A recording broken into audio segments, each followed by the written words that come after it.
Okay, I'm going to record a demo for covering the books for printmaking. I unfortunately forgot to hit record during class today, so I'm going to have to re-record this. So if you missed the demonstration originally in class, you're going to be getting the same information that we had during class. And if you just need a refresher, it should also still be the same information. So first of all, the supplies that you're going to need will be your mat board for your book. Yours will look more like this. It'll be larger, obviously. It has a color on one side and it has white on the other side. But for the sake of the demonstration, I'm just using a small piece so that we're not wasting any materials. You'll also need your book design that you drew or painted on your paper. I don't have anything painted on this one, but I'm going to use it for our demonstration. You need a pair of scissors. You need nori paste. This stuff is awesome. It's slow drying, which is really good for applying book covers. And then this little piece of chipboard we'll use to scoop out the paste and apply it in a super thin layer to the paper. All right, so the first step that you want to do is take your piece of paper with your design on it, and you want to put the design side face down so that you're looking at the back of the paper. So we'll just assume that our design is on this side and we're going to put that side face down so that we're looking at the back. The next thing that you want to do is take your mat board and you want to try to center it as close as possible in the middle of your piece of paper. So this is pretty close. What we're looking for is that this side, this side, this side, and this side are all pretty equal. If you want to measure it out with a ruler, it would be 1/2 inch on all 4 sides. If you think you can get it really close by placing it in the middle, that's okay too. We just want to avoid it being really close and really small on some sides and then really big on others, because what we're going to do when we're finished is fold it over, and if it's too small, it won't fold over all the way. So we want to avoid it being small. We want to get it really close to being centered on the paper. After you've got it, you want to hold it still and then use a pencil to outline the mat board so that you know exactly where to place it close to the middle and so that you know where to put your paste. So I'm going to put the mat board to the side for now. So we just have our paper and it has the outline on it you can see to show where the center of the mat board will be.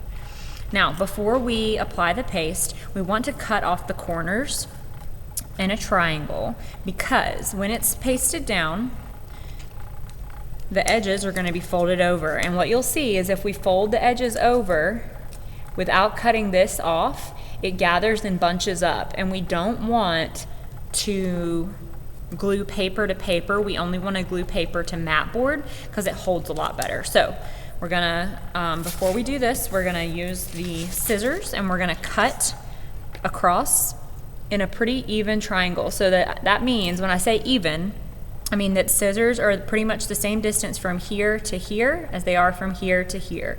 So this triangle is even. It would be uneven if it were like that or like that. We want it kind of evened out a little bit more like that. And we want to cut as close to the corner that we drew on our paper as possible. So I'm going to line my scissors up slowly, take my time, and cut very close to the corner that we drew on the paper. And I'm going to do all 4 corners. So same thing, try to get it even and cut very close to the corner we drew.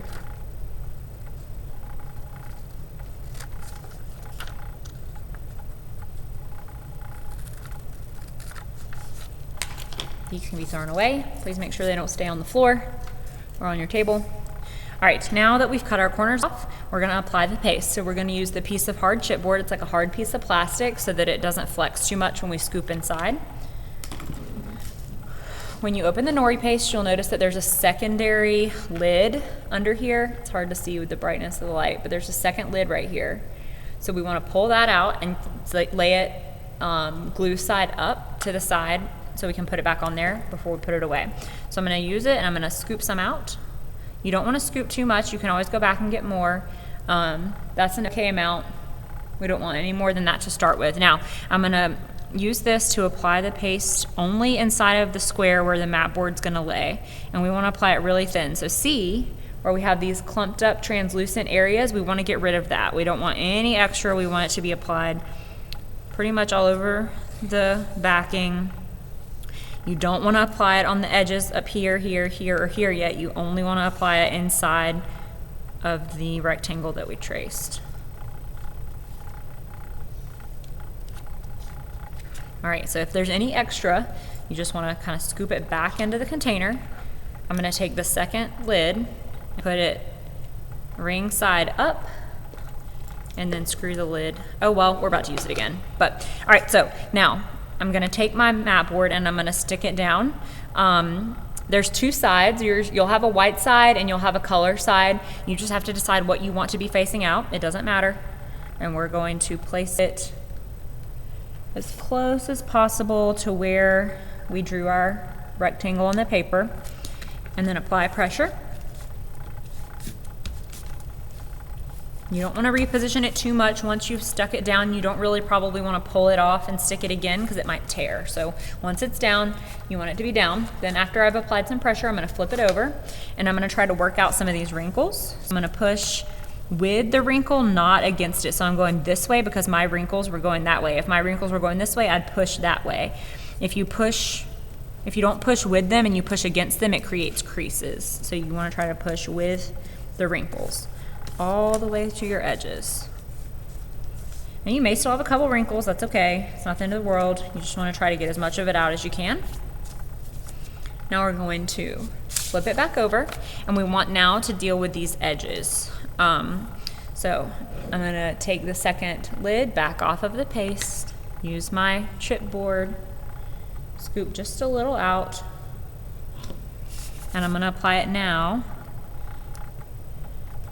to the edge of the paper. Now we're applying it to the paper, not to the mat board, because we don't want to waste any and we don't want to create a sticky area outside of where the paper will touch the mat board. So we're applying it only to the mat board, smoothing it out so there's no clumps.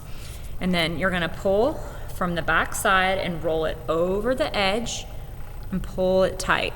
Smooth it down.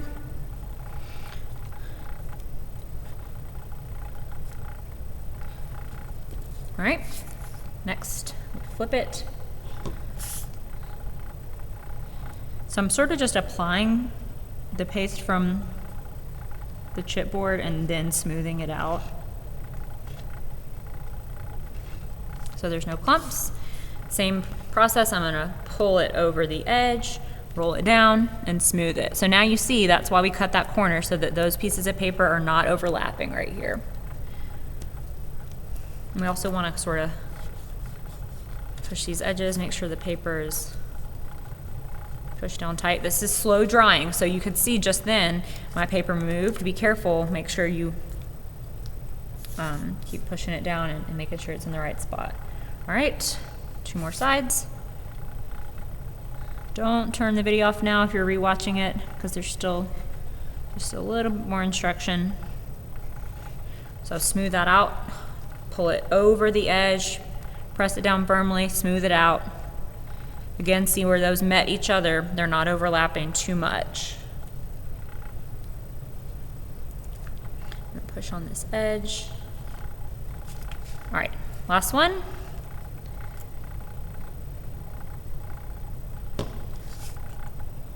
I'm just gonna sort of, for lack of a better term, dab it onto the paper. Remember, you're putting it on the paper, not on the mat board. And smoothing it out so there's no extra clumps.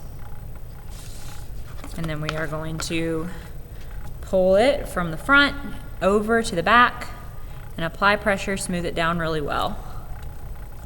And that, on a smaller scale, is how you will attach your book cover.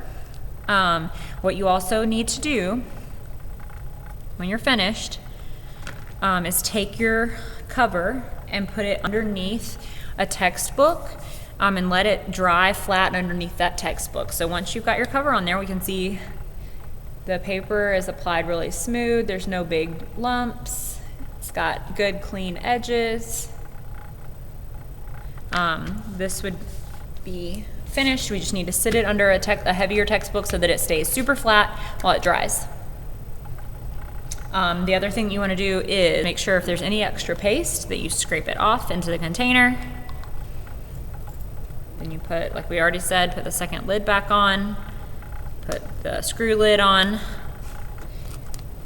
And then you're going to wash the chipboard. We reuse this, no reason to throw it away. We keep recycling it and using it over and over, so wash this. And then after you've rinsed all the paste off of it, put it in the box to be sanitized so that it can be reused by somebody else. That is it.